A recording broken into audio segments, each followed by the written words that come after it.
Hello everyone, welcome back to another video. आज के इस वीडियो में हम बात करेंगे एडजॉइंट ऑफ अ मैट्रिक्स और हम साथ में देखेंगे कि हम कैसे इन्वर्स फाइंड आउट कर सकते हैं एडजॉइंट की हेल्प से। तो आइए देखते हैं। तो हमारे पास यहाँ पर कोई 3x3 मैट्रिक्स है। तो 3x3 मैट्रिक्स के अंदर हमने जनरल एलिमेंट्स लिखे हैं A11, A12, A13 and so on. तो हमारे पास ये जो 3x3 मैट्रिक्स होती है, इसका एडजॉइंट कुछ इस तरीके से डिफाइंड होता है। Capital A11, A12, A13 and so on इस मैट्रिक्स का ट्रांसपोज। अब यहाँ पर हमारे पास A11 एंड A12 ये क्या है?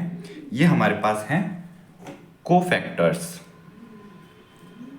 कोफैक्टर्स यानी कि जो Aij है हमारा, वो हमारे पास है कोफैक्टर ऑफ Aij, यानी एलिमेंट Aij जो होगा उस एलिमेंट का कोफैक्टर कैपिटल Aij से हमने रिप्रेजेंट किया है। सो फॉर एग्जांपल यहाँ पर A11 जो होगा वो क्या होगा हमारे पास -1 to the power 1 + 1, हम जानते हैं कोफैक्टर का फॉर्मूला। देन A11 हमें कैलकुलेट करना है, यानी कि स्मॉल a11 का कोफैक्टर होगा ये स्मॉल a11 का। ना स्मॉल a11 के कोफैक्टर के लिए हम first row and first column को डिलीट करेंगे। हमारे पास जो एलिमेंट्स बचेंगे उनका determinant A22, A32, A23 and A33। Last video हमने बात की थी डिटर्मिनेंट्स के अंदर माइनर्स एंड कोफैक्टर्स के बारे में। तो कुछ इस तरीके से हमारे पास कोफैक्टर्स होते हैं। यहाँ पर ये A11 हुआ हमारे पास कोफैक्टर। तो इन सभी कोफैक्टर्स को कैलकुलेट करके, बिकॉज नंबर्स मिलेंगे हमें, देन उनसे जो मैट्रिक्स बनेगी हमारी, यानी A11 का कोफैक्टर कैपिटल A11, A12 का कोफैक्टर कैपिटल A12, A13 का कोफैक्टर कैपिटल A13, इस तरीके से जो मैट्रिक्स बनेगी हमारे पास, उसका जब हम ट्रांसपोज लेंगे यानी रोज को कॉलम से इंटरचेंज करेंगे। यानी रो क्या थी A11, A12, A13, उसे हमने इंटरचेंज किया A11, A12, A13। तो इस तरीके से हमारे पास जो नई मैट्रिक्स बनेगी उसे हम एडजॉइंट ऑफ ए कहते हैं। एडजॉइंट ऑफ ए कहते हैं हम। एडजॉइंट का एक और नाम होता है एडजुगेट। एडजुगेट भी कहा जाता है कुछ टेक्स्ट के अंदर, बट बेसिक जो नाम होता है जो जनरली यूज्ड, वो हमारे पास एडजॉइंट ही होता है। तो इस तरीके से हम एडजॉइंट फाइंड आउट कर सकते हैं मैट्रिक्स का काफ़ी इजीली। एंड अगर 2x2 मैट्रिक्स है तो 2x2 मैट्रिक्स के लिए हमारे पास एक शॉर्ट ट्रिक होती है एडजॉइंट के लिए।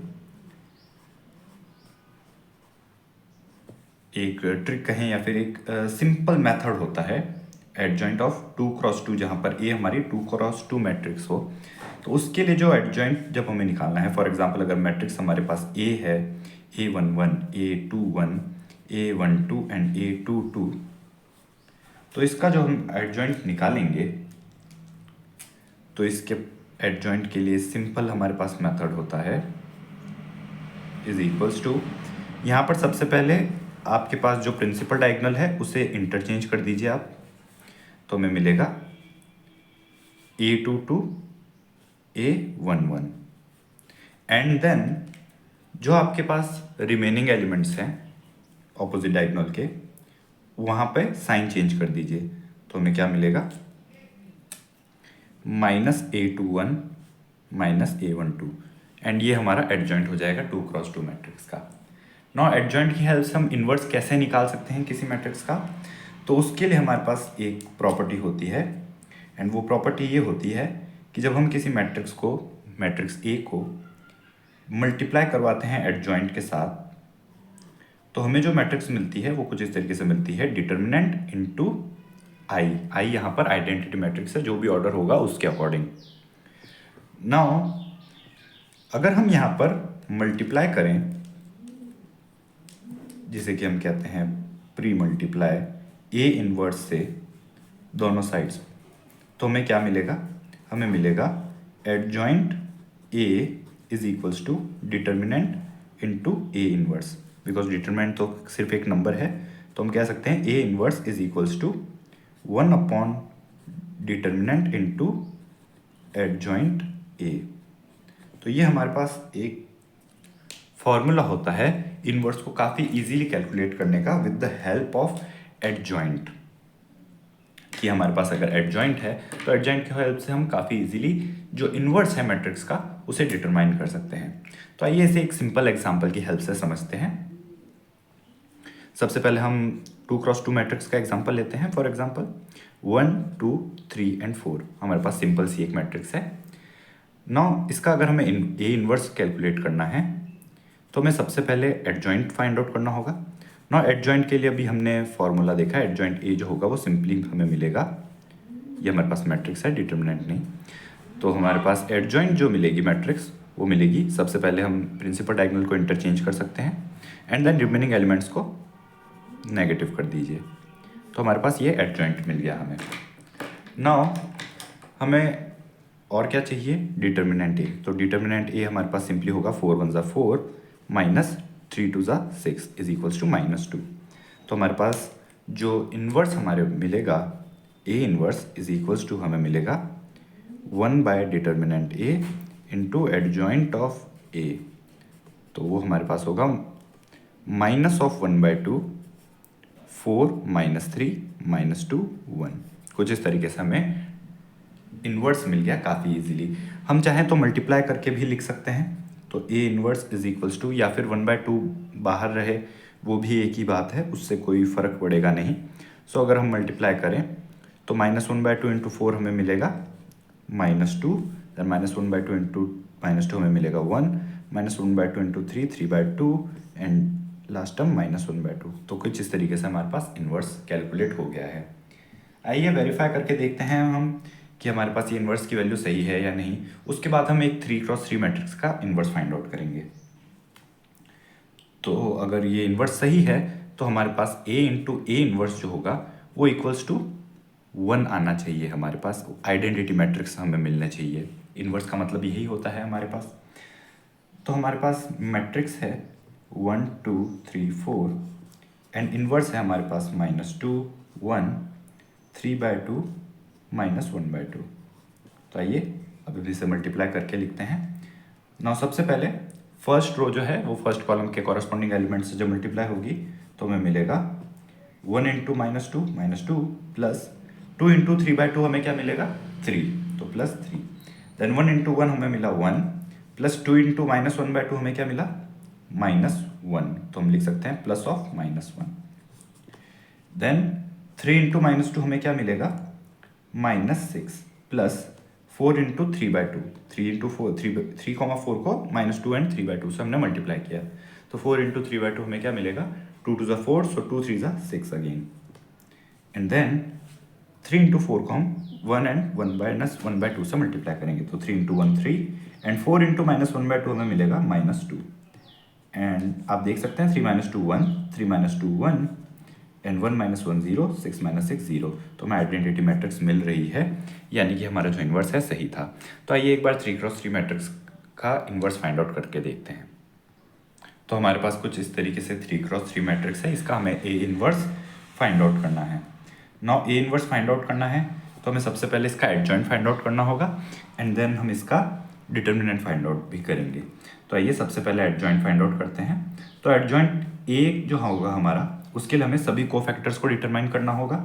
सो A11 जो होगा हमारा वो क्या होगा, अब यहाँ पर -1 टू द पावर 1 + 1 डायरेक्टली 1 ही होगा +1, बिकॉज -1² 1 होगा, तो इसीलिए डायरेक्ट हम A11 को ही नोट करेंगे। A11 इज इक्वल्स टू 2 0 = 0 -2 1 = 2, तो हमें -2 मिला।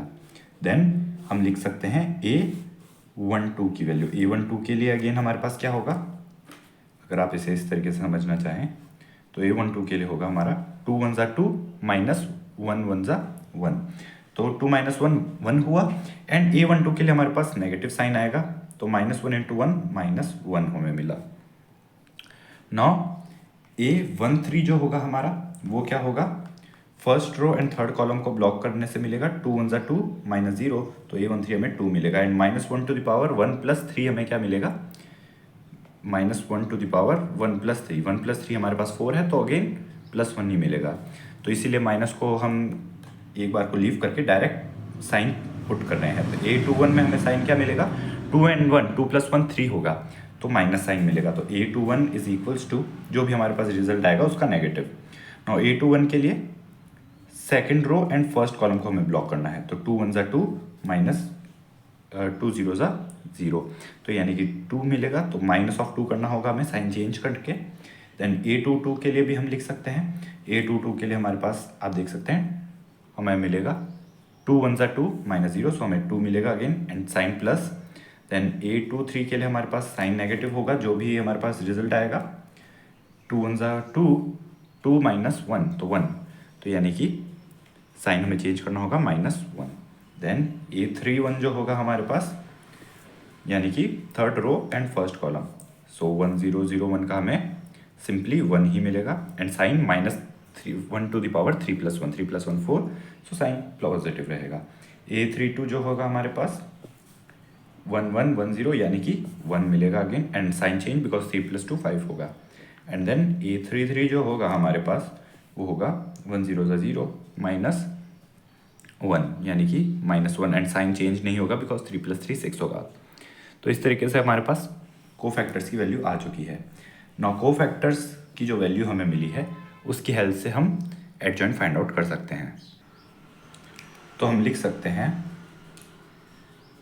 Adjoint A is equals to, हम जानते हैं एडजॉइंट में हमारे पास जो मैट्रिक्स बनेगी कोफैक्टर्स की, हमने इसीलिए कोफैक्टर्स को इस तरीके से लिखा है ताकि हम मैट्रिक्स के फॉर्म में से कंसीडर कर सकें।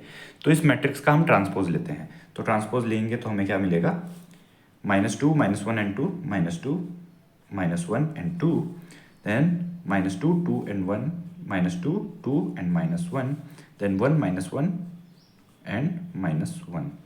इस तरीके से हमारे पास एडजॉइंट की वैल्यू आ जाएगी।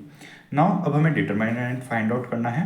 डिटर्मिनेंट ऑफ ए हमारे पास क्या होगा, अब हम यहाँ पर देख सकते हैं अगर हम फर्स्ट रो के रेस्पेक्ट में डिटर्मिनेंट को एक्सपेंड करें तो सबसे सही रहेगा हमारे पास, बिकॉज हमारे पास फर्स्ट रो जो है वहाँ पर एलिमेंट्स हमारे पास 0 मिल रहा है हमें एक एलिमेंट, हम सेकंड के रेस्पेक्ट में भी कर सकते हैं किसी के भी रेस्पेक्ट में। तो डिटर्मिनेंट फाइंड आउट करने के लिए हम जानते हैं सिंपल फार्मूला होता है कोफैक्टर्स के हेल्प से A11 plus A12 into capital A12, and then जो A13 है वो हमारे पास 0 है, A13 कैपिटल A13। हम जानते हैं कोफैक्टर्स की हेल्प से हम इस फॉर्मूला की हेल्प से डिटर्मिनेंट को रिप्रेजेंट कर सकते हैं। A11 हमारे पास ऑलरेडी है -2 एंड A11 है 1, सो 1 इंटू -2 प्लस A12 हमारे पास अगेन 1 है, 1 इंटू -1 एंड जन जो थर्ड एलिमेंट है वो 0 है, सो हमें मिलेगा -2 -1 यानी कि -3 हमारे पास डिटर्मिनेंट की वैल्यू हमारे पास आ चुकी है। नाउ हम कह सकते हैं यानी कि जो हमारा इन्वर्स होगा A इन्वर्स वो क्या होगा 1 upon determinant into adjoint of A, जो कि हमारे किसके इक्वल मिलेगा हमें मिलेगा हमारे पास डिटर्मिनेंट है -3, सो -1/3 -2 -2 1 -1 2 -1 2 -1 -1, एंड आप चाहें तो इसे प्रोडक्ट करके भी लिख सकते हैं, सो हमें मिलेगा 2/3 1/3 -2/3 -2 है एंड सो +2/3 -2/3 1/3 -1/3 1/3 एंड 1/3। सो हमारे पास कुछ इस तरीके से हमारे पास डिटर्मिनेंट मिल चुका है हमें गिवन मैट्रिक्स का। So this was all in this video. I hope you like this video. अगर आप चैनल पर नए हैं तो सब्सक्राइब ज़रूर कीजिएगा, वीडियो पसंद आए तो लाइक ज़रूर कीजिएगा। मिलते हैं नेक्स्ट वीडियो में, तब तक के लिए take care and thanks for watching.